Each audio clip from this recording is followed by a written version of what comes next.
Balloon Fight was an arcade game released in 1984, and a port for the Famicom would be released in 1985, and then a year later for the NES overseas.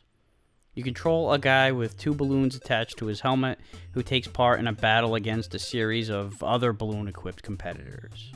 They don't compete with each other though, just you, so I guess this is an American Gladiators style competition where it's you against the world. You press A or hold down on B to float up. The physics are very similar to Joust, where each press of the button carries you up a bit as you glide back down. Another similarity to Joust is the objective, in a tweaked variation. You want to land on top of your opponent's balloon, which will pop it and cause him to drift down on his parachute, and then try to blow his balloon back up after he lands. If you hit him again before he gets another balloon, he's eliminated. At the same time, if you get a balloon popped, you'll be down one and it will be harder to get air. When both of your balloons are popped, you're done for. You can also die from lightning strikes that come out of the nearby clouds, by falling into the water, or just by being too close to the water and getting eaten up by the giant piranha that pops out. The good news is the CPU can die from these acts of God as well.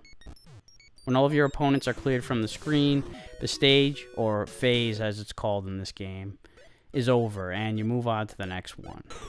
After every 3 phases, you get a bonus stage where you have to pop as many balloons as you can that float out of these pipes before they disappear into the sky. The more balloons you get, the higher your bonus score. There are 12 unique phases in the game, and when you get to phase 13, much like a lot of the early NES arcade ports, you don't get an ending. It loops back around, although strangely it loops back to phase 4 instead of the beginning of the game. You can also play with 2 players in a co-op mode, and there's a special mode called Balloon Trip where you have to dodge all the lightning and pop as many balloons as you can. As you progress through the game, you'll have more enemies to deal with, they'll get more aggressive, and more hazards will present themselves, like lightning or this propeller that'll knock you off your path. These other hazards can be a blessing or a curse, since they affect both the player and the computer. Sometimes a stroke of luck, like lightning coming in when you happen to be in the wrong place at the wrong time, or the propeller messing up your flow, adds some dynamics to the game.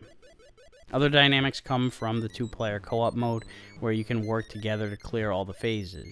But at the same time, you can engage in a friendly fire, or just straight up betray your partner and fuck their shit up. Or you can just compete against each other from the very beginning. Balloon Fight is basic, but it's addicting as hell, especially with another player. Whenever you die, you're going to want to fire it back up again, at least for a few more go-arounds. It's just an intense tightrope jockeying for position with an opponent, or when you take out 2 or 3 guys in a row quickly. Moments like that keep you coming back for more. There's not a lot of flash, but there's a lot of fun to be had. There would be a sequel, Balloon Kid, released on the Game Boy, which I've already covered. And that wraps up this edition of Aqualung's Game Reviews. See you next time.